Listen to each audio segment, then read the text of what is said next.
Buenos días. Good morning, ladies and gentlemen. Welcome to the Raúl Prebisch Conference Hall at ECLAC.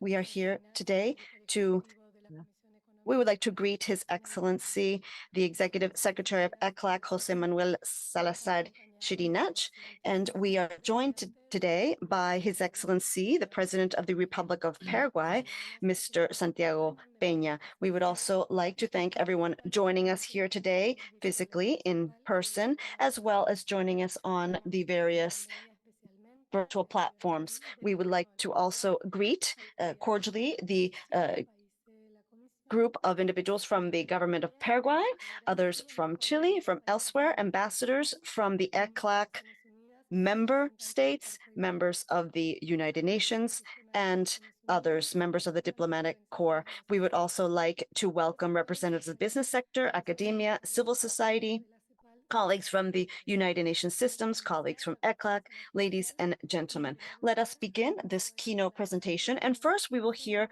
from the Executive Secretary of ECLAC, Mr. José Manuel Salazar Chirinach.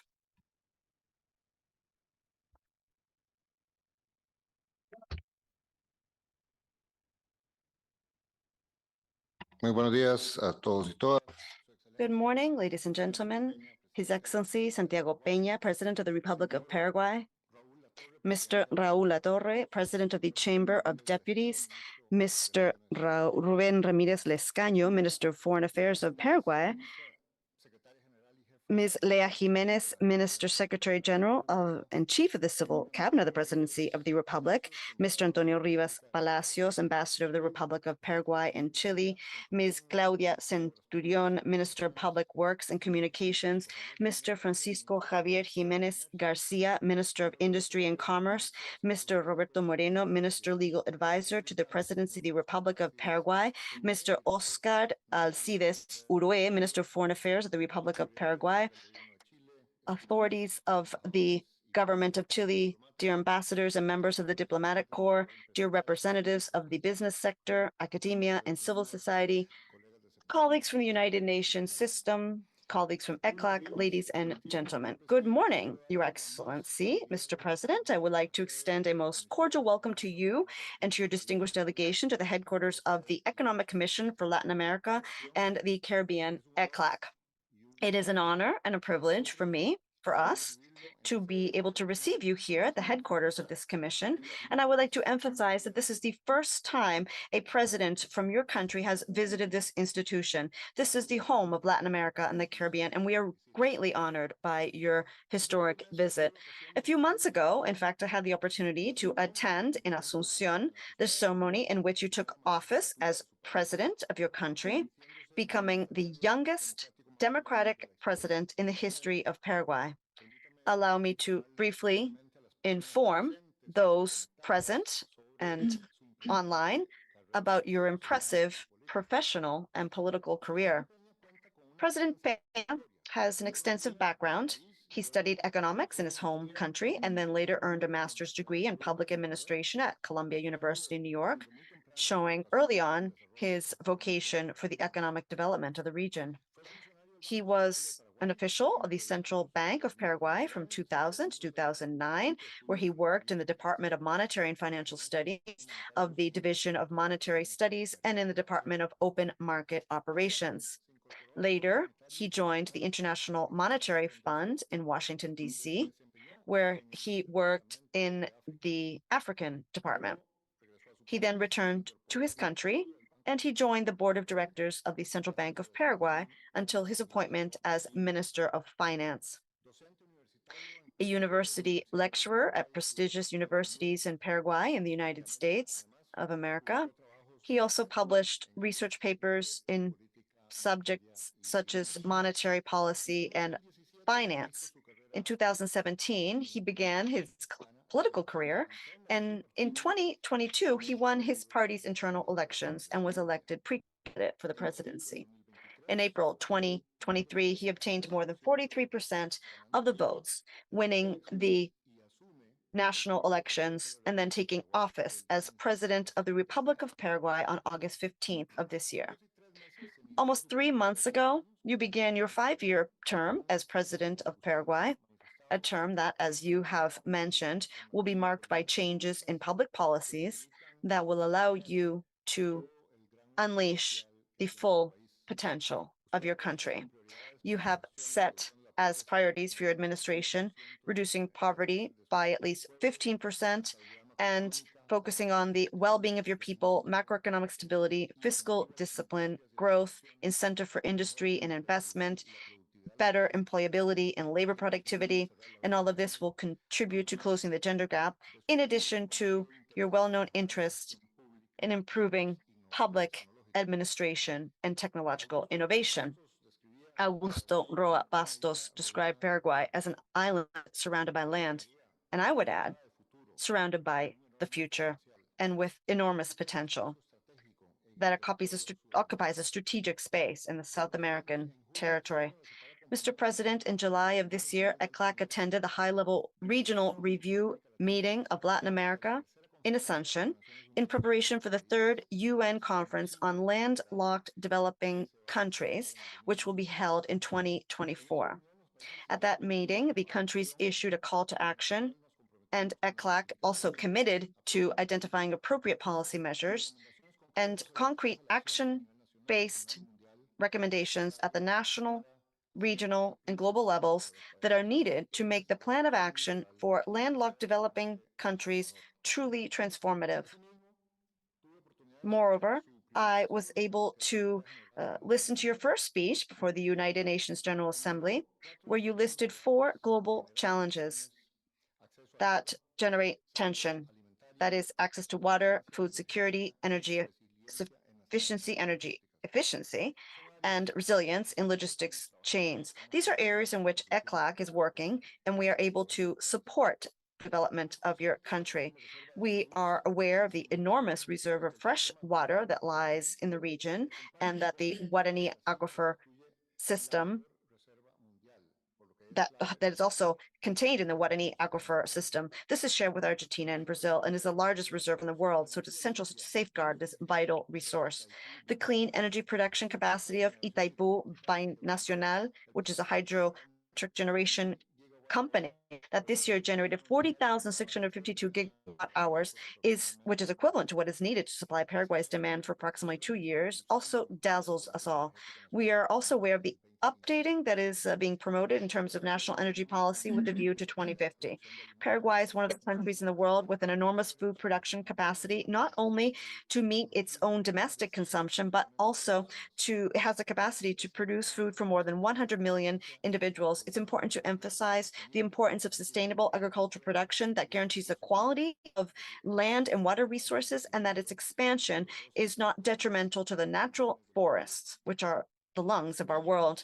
So here we have come to one of the most key points, which is how to ensure the food supply to the world.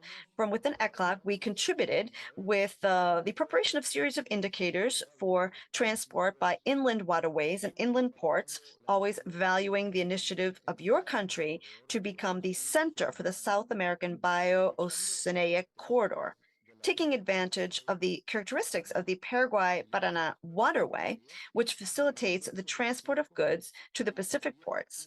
And it would be a strong boost to the integration process in the region. Along these lines, we also published a report on the national connectivity for Paraguay. Mr. President, ECLAC is also promoting the adoption of the digital agenda for Latin America and the Caribbean. ECLAC has recently implemented a project on sustainable transport connectivity in Paraguay, which makes it possible to measure the performance of its transport systems within the framework of the 2030 agenda, and at the same time foster cooperation between landlocked and transit countries, reduce transit costs, and establish smooth logistics agreements. I would like to remind all participants today, Mr. President, as well, the country is one of the founding members of the UN and of ECLAC, and that it is currently a member of the executive board of the Regional Planning Council of ILPES as vice president, as well as of the Regional Intergovernmental Conference on Aging and the Rights of Older Persons. Today, economies continue to make efforts to recover from the recent cascading shocks in a context in which there's a growing need to promote public policies to leave no one behind. And this is precisely what you have done in terms of social policies by modernizing public institutions, as is the case, for example, with the National Poverty Reduction Plan called Nagendu Paraguaype, and the continuity of the Teco Pora Mavrete program of conditional cash transfers, whose payments increased by 25% on a monthly basis, and which foresees an increase of 10,000 more families to be benefited by the program next year. Before giving you the floor, distinguished President, I would just like to mention that the ECLAC building was built and decorated with material from member countries as a donation. And your country, in fact, donated the redwood that was used to build the working tables at the conference halls. And these are working pieces of furniture that have been used since 1963. Now, this furniture and other examples of furniture throughout the building will be used to continue to write many different documents and agreements that will focus on fostering the development of the different countries throughout our region. So, dear President, you can count on ECLAC as an ally to contribute to the sustainable development of Paraguay. And I would like to reiterate our deep appreciation for your historic visit, and I would like to invite you to take the floor for your keynote presentation.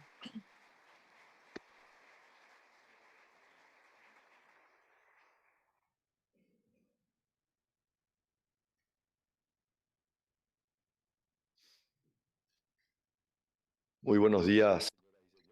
Good morning, ladies and gentlemen. Good morning, Executive Secretary of ECLAC, Jose Manuel Salazar Sirinach. Thank you for your distinguished remarks and for having received us here today. Good morning. Welcome to members of the Diplomatic Corps, members of ECLAC. I'm very pleased to speak before you today, ECLAC, on the year of your anniversary as the 75 years working for a productive and inclusive and sustainable future. This forward approach is something that we fully espouse within Paraguay. We aim to foster equal opportunities and to secure the fundamental freedoms of citizens by way of close and broad ties between the government, the private sector that is socially responsible, of course, and active civil society. Now, the current mission of our organization was to contribute to the socioeconomic development of the region and to reinforce the economic ties between countries and other nations throughout the world. Now, that is what ECLAC has done, and this is something that this organization continues to uphold as a mandate. As you know, I'm an economist by studies. I have worked at my country's central bank, and I have also been leading the Ministry of Finance, and as such, I have conducted many different studies, and I know that the ECLAC studies and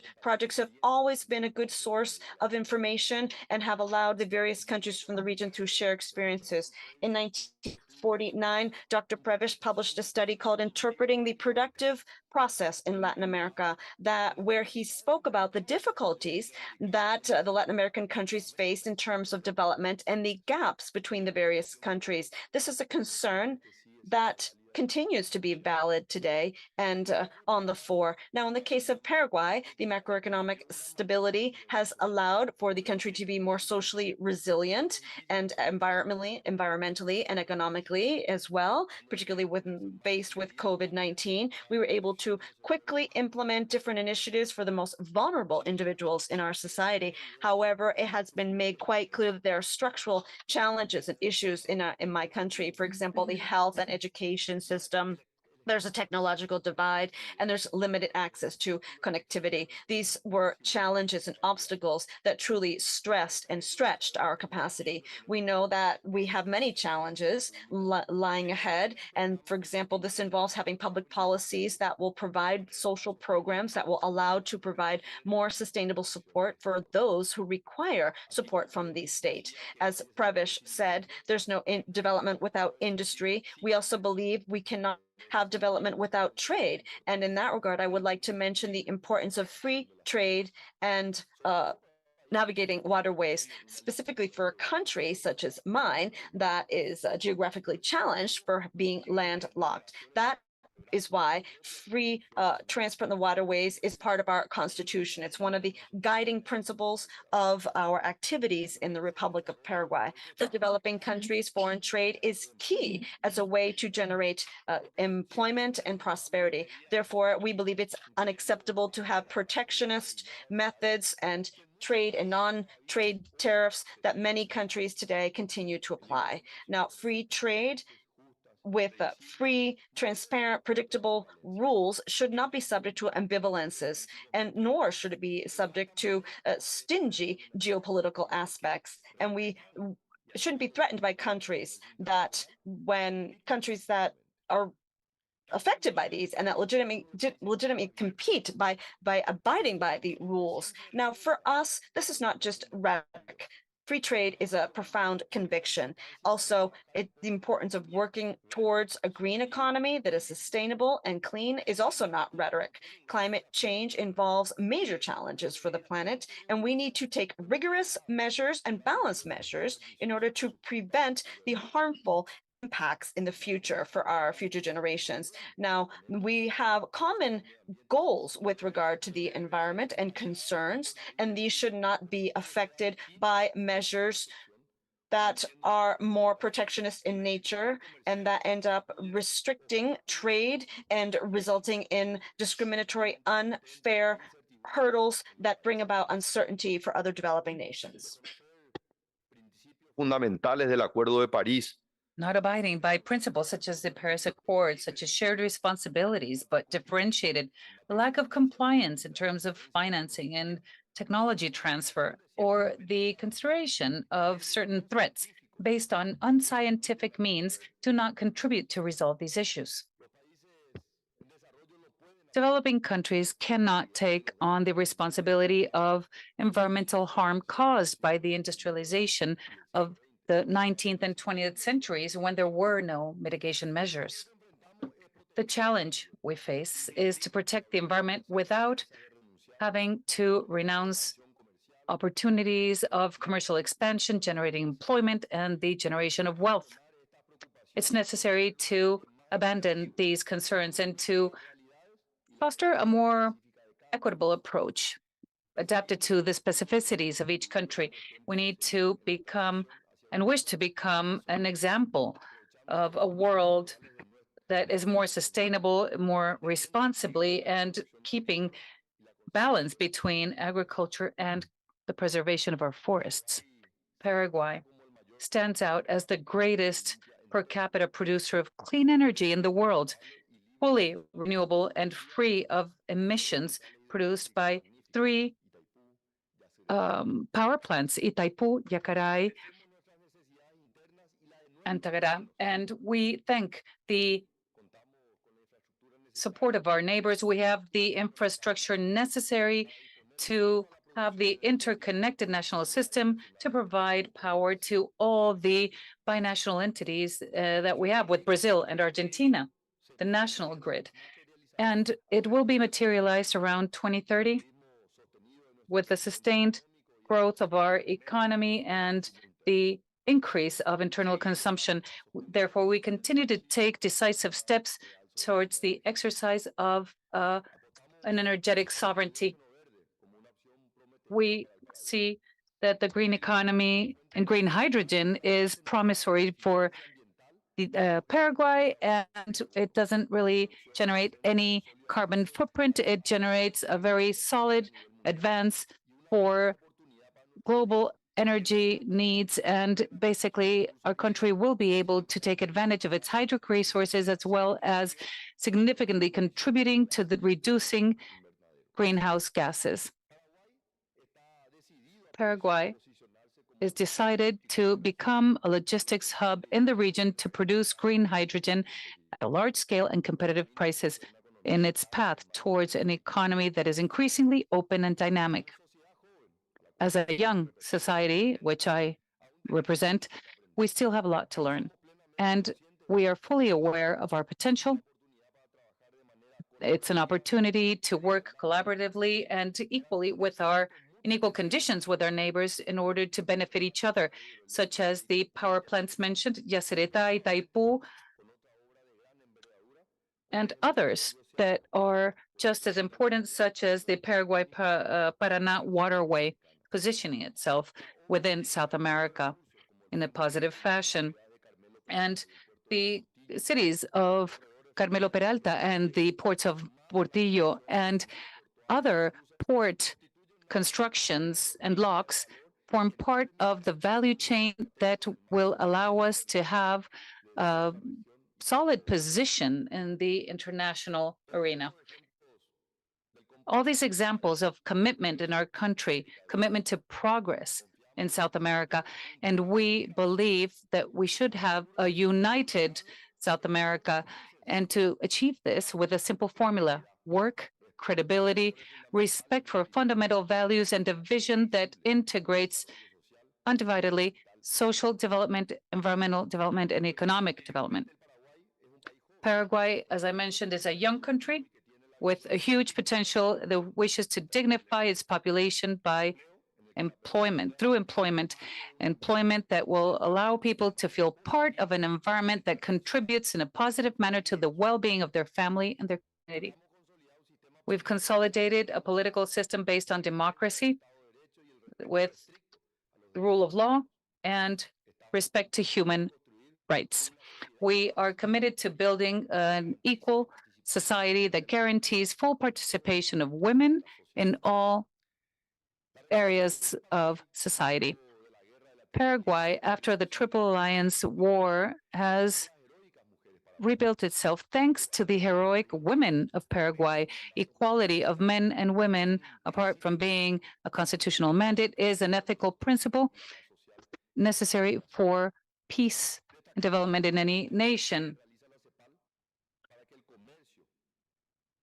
ECLAC needs to generate spaces for women in sustainable development, and when it is not done, it is a significant obstacle to resolving the existing gaps. I would like to invite the entrepreneurial world to look to Paraguay and civil society to look at our society that is respectful and convivial, and also to look at mutual respect in the region, offering a continent that is peaceful in a world that is full of crises that have impacted all the countries in the world. We believe that this current impact is about translating challenges into opportunities to generate the necessary changes, to strengthening institutions and implementing effective public policies. We are certain that ECLAC will continue to be the beacon of light and to increase sustainable development in our region and in our countries. Thank you.